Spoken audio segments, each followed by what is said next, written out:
Hello everyone, this is Preet Kamal and today this we will be discussing about the topic of matching.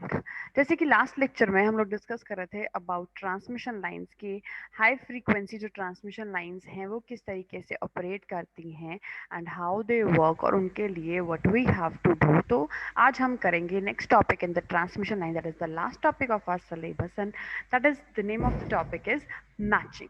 अब matching का क्या मतलब है?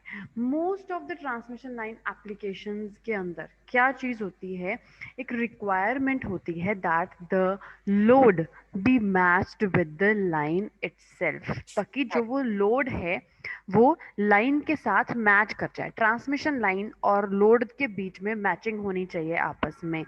The reason being The reason being the power transfer is maximum from the line to the load के क्या चीज होनी चाहिए। Most of the transmission line applications में बेसिक रिक्वायरमेंट क्या होती है कि आपका जो लोड है और जो लाइन है उन दोनों की आपस में मैचिंग होनी चाहिए। ताकि क्यों होनी चाहिए?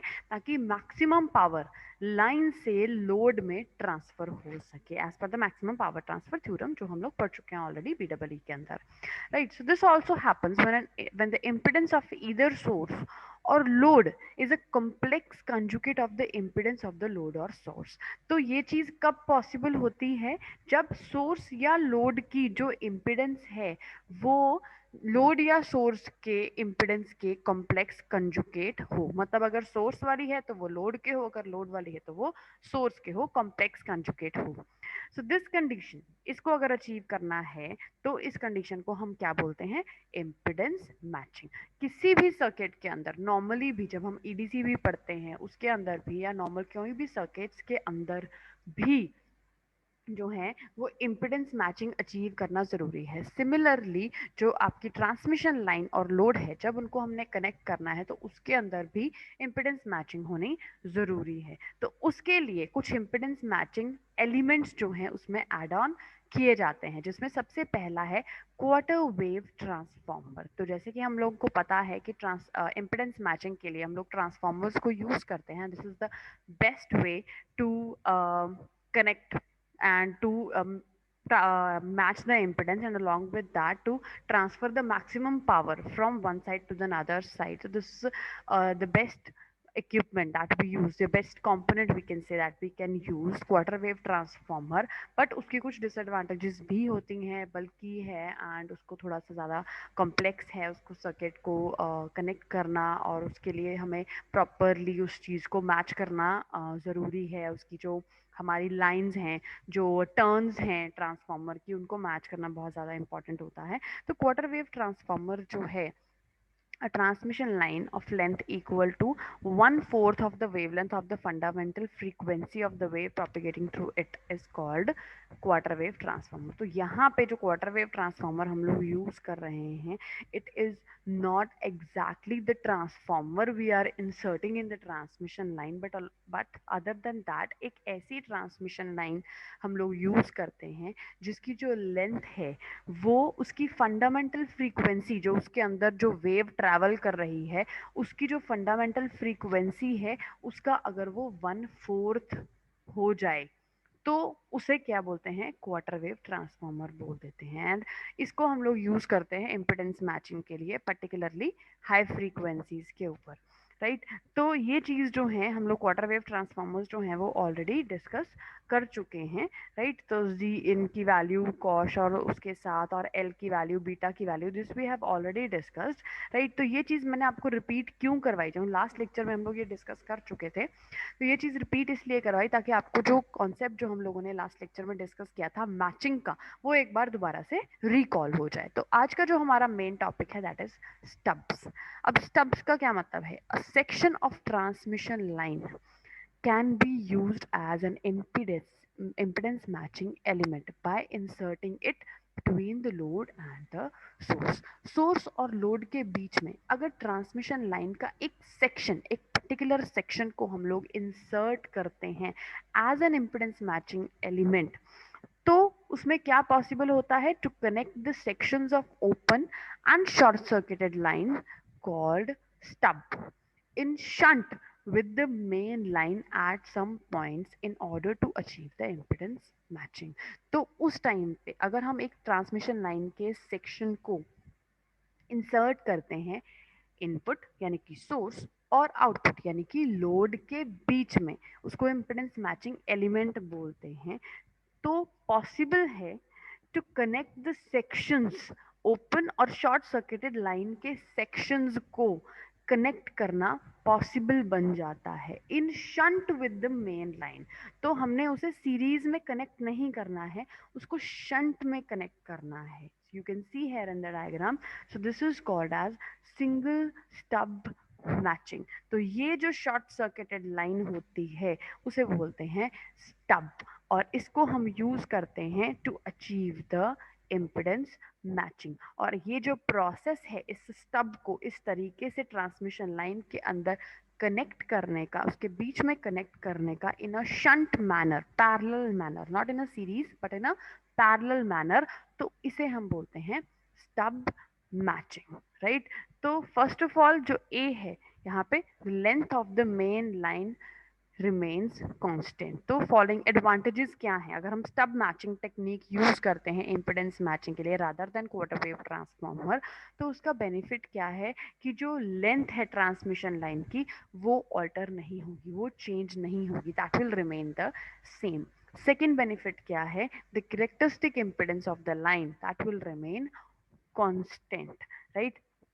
Characteristic impedance of the line remains constant. जो ट्रांसमिशन लाइन की कैरेक्टरिस्टिक इम्पिडेंस है वो भी कांस्टेंट रहेगी, वो वेरी नहीं करेगी। And a small section of a line is termed as a stub. वो जो स्मॉल सेक्शन है उस लाइन का, ये जो स्मॉल सेक्शन जो हम लोग यूज कर रहे हैं, ट्रांसमिशन लाइन का ही स्मॉल सेक्शन हम लोग यूज कर रहे हैं, उसको ट्रांसमिशन लाइन के ही पैरेलल में उसको कनेक्ट करने के लिए उस स्मॉल सेक्शन को बोलते हैं स्टब, राइट। तो जो थर्ड एडवांटेज है स्टब मैचिंग करने का, that at higher frequency the stubs may be made adjustable to suit a variety of loads and to operate over a wide range of frequencies. तो high frequencies के ऊपर इन stubs को, जो small line sections हैं हमारे, इन्हें हम क्या कर सकते हैं, इन्हें हम जो है वो ऑपरेट कर सकते हैं, हाई फ्रीक्वेंसी पे एडजस्ट कर सकते हैं to suit a variety of loads. अगर आपके लोड्स बाय चांस चेंज होते हैं, तब भी लोड की वैल्यू अगर चेंज होती है हायर फ्रीक्वेंसीज के ऊपर, वाइड रेंज ऑफ फ्रीक्वेंसीज में इन स्टब्स को हम एडजस्ट कर सकते हैं। सो बेसिकली जो स्टब मैचिंग है दो तरह की होती है, single stub matching and double stub matching, right. तो सिंगल स्टब मैचिंग का क्या मतलब है, इसमें short circuited line of a specific length is connected in the short in shunt with the main line at a certain distance from the receiving end। receiving end से थोड़ी देर, थोड़ा particular distance के पहले उसको वहां पे शॉर्ट सर्किट किया जाता है। So as the stub impedance is inductive और capacitive depending upon its length, length के अकॉर्डिंगली या वो इंडक्टिव होगी या वो कैपेसिटिव होगी। Hence by suitable adjustment of the stub length it is possible to introduce the line a desired value of inductive or capacitive reactance so that this neutralizes the reactive part of the line impedance। तो इसका मतलब क्या हुआ कि अगर हमें stub जो है इम्पिडेंस, जो स्टब है वो क्या होता है, ट्रांसमिशन लाइन का छोटा सा पार्ट होता है। तो वो सेक्शन उसकी लेंथ के अकॉर्डिंगली हमें पता चलेगा कि वो कैपेसिटिव पार्ट है या इंडक्टिव पार्ट है। तो लेंथ के accordingly we will decide that. Hence so इसलिए हम लोग क्या करते हैं, एडजस्ट करके स्टब की लेंथ को अपने हिसाब से एडजस्ट करके it is possible to introduce into the line a desired value.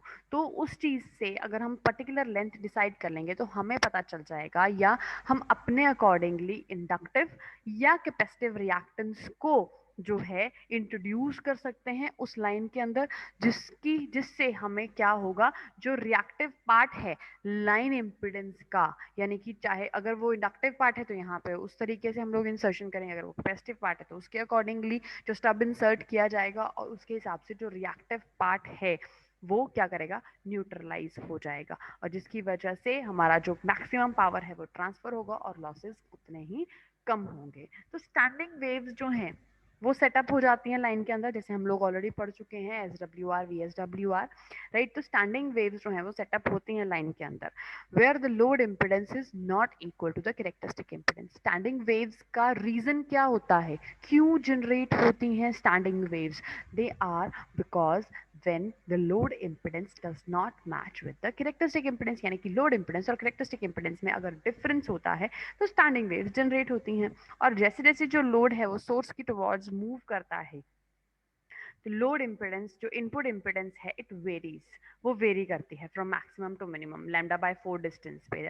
That's you all know, standing waves हम लोग ऑलरेडी पढ़ चुके हैं कि एक बार वोल्टेज मैक्सिमम होती है, voltage minimum, voltage maximum, voltage minimum. जिस टाइम पे वोल्टेज मैक्सिमम होती है उस टाइम पे करंट मिनिमम होता है, जिस टाइम पे वोल्टेज मिनिमम होती है उस टाइम पे करंट मैक्सिमम होता है। तो इस तरह से स्टैंडिंग वेव्स बनती हैं। दैट मीन्स लोड और सोर्स के बीच में अगर इम्पिडेंस मैचिंग नहीं होती है तो स्टैंडिंग वेव्स जनरेट होती हैं। मैक्सिमम टू मिनिमम वो वेरी करती हैं at a distance of lambda by 4, quarter wave के डिस्टेंस के ऊपर, right. So there is also a certain point where the real part of the impedance is equal to the characteristic impedance. तो वहां पे जब ये मूव कर रही होती हैं उस टाइम पे सेंटर पॉइंट एक ऐसा भी होता है, एक सर्टेन ऐसा पॉइंट भी होता है, real part of the impedance जो होता है, जहां पे वो इम्पिडेंस, वो पर्टिकुलर इम्पिडेंस जो है वो करेक्टरिस्टिक इम्पिडेंस के साथ मैच कर रही होती है। When you are going from this point to maximum and then minimum, right. तो नीचे से भी जब वो आपकी करंट जो है वो मिनिमा से मैक्सिमा पे आ रहा है तो वो सेंटर में वो एक पर्टिकुलर पॉइंट होता है जहां पे आपकी लोड इम्पिडेंस जो है वो करेक्टरिस्टिक इम्पिडेंस के साथ मैच कर रही होती है। तो उस पॉइंट पे, उस अप्रोप्रिएट लेंथ पे अगर हम शॉर्ट सर्किट या ओपन सर्किट शंट लाइन को कनेक्ट करते हैं तो वहां पे वो जो इम्पिडेंस का डिफरेंस है वो न्यूट्रलाइज हो जाता है। The reactance may be neutralized by using an appropriate length of a short circuited or open circuited line in shunt at this point so that कोई भी mismatch ना हो। तो यहाँ पे जो reactance है it earlier existing in the matched properly, right? Hence adding of a stub at this point is most appropriate। तो उस पर्टिकुलर पॉइंट के ऊपर जहां पे वो ऑलरेडी इम्पिडेंस के साथ, लोड इम्पिडेंस कैरेक्टरिस्टिक इम्पिडेंस के साथ थोड़ी थोड़ी मैच कर रही है, उस पॉइंट पे, उस पर्टिकुलर पॉइंट पे अगर हम लोग स्टब को इंसर्ट करते हैं तो वो सबसे ज्यादा अप्रोप्रिएट पॉइंट है। तो दैट मीन्स कि रियल लाइंस के अंदर it is necessary that the stub is located as near as the load. तो स्टब को जितना ज्यादा हो सके लोड के करीब, लोड के बहुत ज्यादा नजदीक उसको लगाना चाहिए। तो जिसकी वजह से द कैरेक्टरिस्टिक इम्पिडेंस जो स्टब की होती है connected in the shunt should be same as that of the line. और उस टाइम पे ये चीज को ध्यान में रखना है कि जो स्टब की कैरेक्टरिस्टिक इम्पिडेंस है वो लाइन के इक्वल हो। तो सिंगल स्टब मैचिंग जो है वो तब यूजफुल है जब हम एक फिक्स्ड फ्रीक्वेंसी के ऊपर वर्क कर रहे हैं, only because the frequency changes the location of the stub needs to be altered. तो क्योंकि उसमें क्या प्रॉब्लम होगी कि हमें क्या करना पड़ेगा, स्टब की पोजीशन को वेरी करना पड़ेगा अगर हमारी फ्रीक्वेंसी वेरी हो रही है। तो स्टब जो है it may be of long length and remote and में भी इधर ओपन सर्किटेड भी हो सकता है, शॉर्ट सर्किटेड हो सकता है। तो अगर शॉर्ट सर्किटेड की बात कर रहे हैं तो इम्पिडेंस ऑफ द स्टब जो है उसको लेंथ को एडजस्ट करके हम वेरी कर सकते हैं। एडिशनली जो शॉर्ट सर्किट है स्टब है वो सिंपलर है, रॉबस्ट है, मैकेनिकल कंस्ट्रक्शन है, और इस केस के अंदर स्पेसिंग जो है between the line conducting remains fixed. तो इसलिए शॉर्ट सर्किटेड स्टब्स जो है उनको प्रेफर किया जाता है जनरली, क्योंकि इसके अंदर जो है एक तो रॉबस्ट होता है, सिंपल होता है, मैकेनिकल कंस्ट्रक्शन जो है वो हार्ड होती है, right. And in this case जो स्पेसिंग होती है लाइन कंडक्टिंग के अंदर, जो स्पेसिंग होती है लाइन के अंदर, जो स्पेसिंग होती है जो कंडक्ट कर रही है लाइन, उसके अंदर जो स्पेसिंग होती है वो फिक्स्ड रहती है। तो दैट इज वाई इसको प्रेफर किया जाता है। बट सिंगल स्टेप की लिमिटेशन क्या आ गई हमारे पास कि उसको सिर्फ हम फिक्स्ड फ्रीक्वेंसी वाले सर्किट्स में ही, फिक्स्ड फ्रीक्वेंसी वाली ट्रांसमिशन लाइंस में ही यूज कर सकते हैं। अगर उनकी फ्रीक्वेंसी चेंज हो रही है तो हमें स्टब की लोकेशन बार बार चेंज करनी पड़ेगी, राइट। तो दैट इज वाई हम लोग ने सेकेंड मेथड जो है उसको फाइंड आउट किया, that was called as the double stub matching. तो उसके अंदर क्या है, डबल स्टब्स जो हैं वो लगाते हैं। तो this was the major disadvantage कि वो फिक्स्ड फ्रीक्वेंसी सिस्टम पे काम करता है, राइट। तो उसकी वजह से तो in case the frequency of the signal changes, location उसकी चेंज करनी पड़ेगी। इस प्रॉब्लम को ओवरकम करने के लिए दो शॉर्ट सर्किटेड स्टब्स को हुज लेंथ्स आर एडजस्टेबल उनको इंस्टॉल किया गया और उसको बोला गया double stub matching. So here the stub positions are fixed and generally इसको हम हाई फ्रीक्वेंसी ट्रांसमिशंस के लिए यूज करते हैं. जो दो स्टब्स हैं उनको लेमडा बाय 8 डिस्टेंस पे रखा गया. तो टोटल डिस्टेंस लेमडा बाय 4 हो गया. तो इसकी वजह से हमें बहुत अच्छी इम्पिडेंस मैचिंग मिलती है. बट कुछ कुछ केसेस के अंदर सिंगल स्टब मैचिंग जो है वो ज़्यादा हायर लेवल के ऊपर अच्छे तरीके से जो रिस्पॉन्ड है वो कर सकती है. राइट. सो डबल स्टब मैचिंग जो है कई कई बार किसी किसी जगह पे सिंगल स्टब मैचिंग से इन्फीरियर होती है बिकॉज ऑफ द फैक्ट कि जो स्टब मैचिंग है वो बहुत ज़्यादा इफेक्टिव है व्हेन लोकेशंस आर वेरिएबल. तो अगर हम उसको वेरिएबल कर सकते हैं लोकेशन को तो वहाँ पे वो बेस्ट रिजल्ट जो है वो दे सकती है सिंगल स्टब मैचिंग.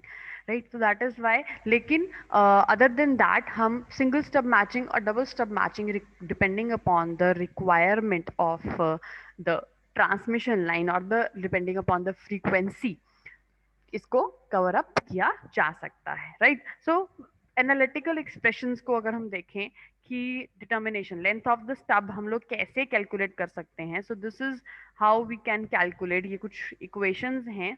राइट. लेकिन this we do not have to do. इनको नहीं करना है. ये जस्ट मैंने आप लोगों को दिखाई है कि मेन थिंग क्या है. G in plus J beta in. So this is the main thing. G in जो है वो हमारी इनपुट कंडक्टेंस है और बीटा इन जो है वो इनपुट ससेप्टेंस है. राइट. तो input conductance as well as input susceptance जो हैं ये लाइन लेंथ डिपेंडेंट टर्म्स हैं. तो एल को अगर हम प्रॉपरली सिलेक्ट करेंगे तो कंडक्टेंस और ससेप्टेंस के साथ इनको हम लोग मैच कर सकते हैं. कैरेक्टरिस्टिक कंडक्टेंस जो है वो कंडक्टेंस के साथ लाइन कंडक्टेंस के साथ इसको हम मैचिंग कर सकते हैं इसकी help. So this is the main equation.